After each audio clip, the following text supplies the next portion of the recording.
بسم اللہ الرحمن الرحیم۔ السلام علیکم۔ اللہ تعالیٰ کے فضل اور اس کی نوازش کی کوئی حد نہیں۔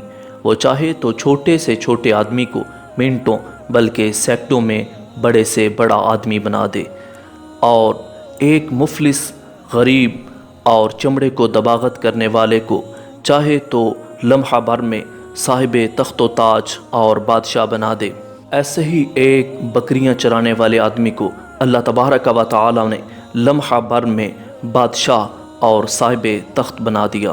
یہ کیوں کر اور کیسے ممکن ہوا، اس کو جاننے کے لیے ضروری ہے آپ اس ویڈیو کو آخر تک ملاحظہ کریں، لیکن اس سے پہلے اپنے تمام نئے آنے والے سبسکرائبر کا شکریہ ادا کرنا چاہوں گا، اور جنہوں نے ابھی تک ہمارے چینل کو سبسکرائب نہیں کیا، چینل کو سبسکرائب کریں اور بیل آئیکن کو پریس کریں۔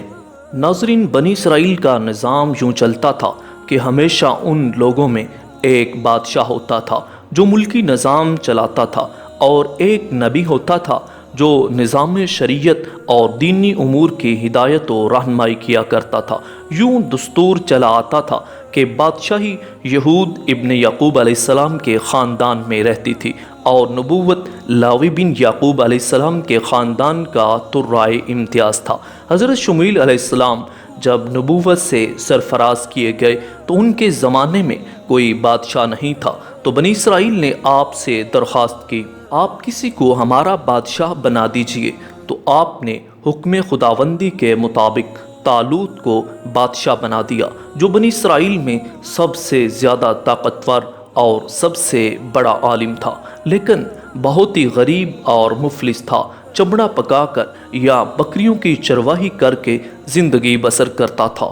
اس پر بنی اسرائیل کو اعتراض ہوا کہ طالوت شاہی خاندان سے نہیں ہے، لہٰذا یہ کیوں کر اور کیسے ہمارا بادشاہ ہو سکتا ہے؟ اس سے زیادہ تو بادشاہت کے حقدار ہم لوگ ہیں، کیونکہ ہم لوگ شاہی خاندان سے ہیں۔ پھر طالوت کے پاس کچھ زیادہ مال بھی نہیں ہے۔ ایک غریب اور مفلس انسان بھلا تخت شاہی کے لائق کیوں کر ہو سکتا ہے؟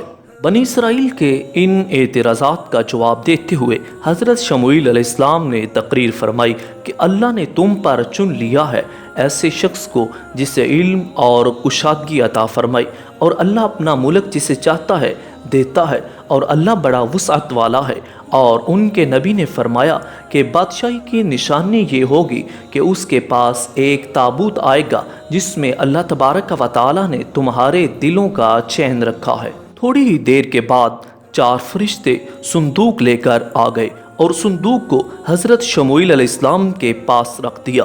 یہ دیکھ کر تمام بنی اسرائیل نے طالوت کی بادشاہی کو تسلیم کر لیا، اور آپ نے بادشاہ بن کر نہ صرف انتظام ملکی سنبھالا بلکہ بنی اسرائیل کی فوج بھرتی کر کے قوم عمالقہ کے کفار سے جہاد بھی کیا۔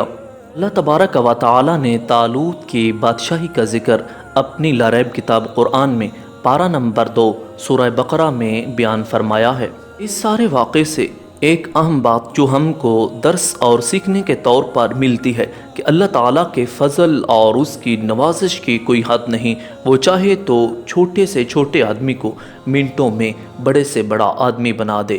اور دیکھو تو طالوت ایک بہت ہی کم درجے کے آدمی تھے اور مفلس تھے، بکریاں چرایا کرتے، چمڑے کو دباغت کرتے، لیکن جب اللہ تبارک و تعالیٰ کا فضل ہوا تو لمحہ بھر میں تخت نشین بنا دیا۔ اور ایک اور اہم بات جو سمجھنے کو ملی کہ جسمانی توانائی اور علم کی وسعت بادشاہی کے لیے مالداری سے زیادہ ضروری ہے، اور اس سے یہ ظاہر ہوا کہ علم کا درجہ مال سے بہت بلند تر ہے۔ دعاؤں میں یاد رکھیے گا۔ السلام علیکم۔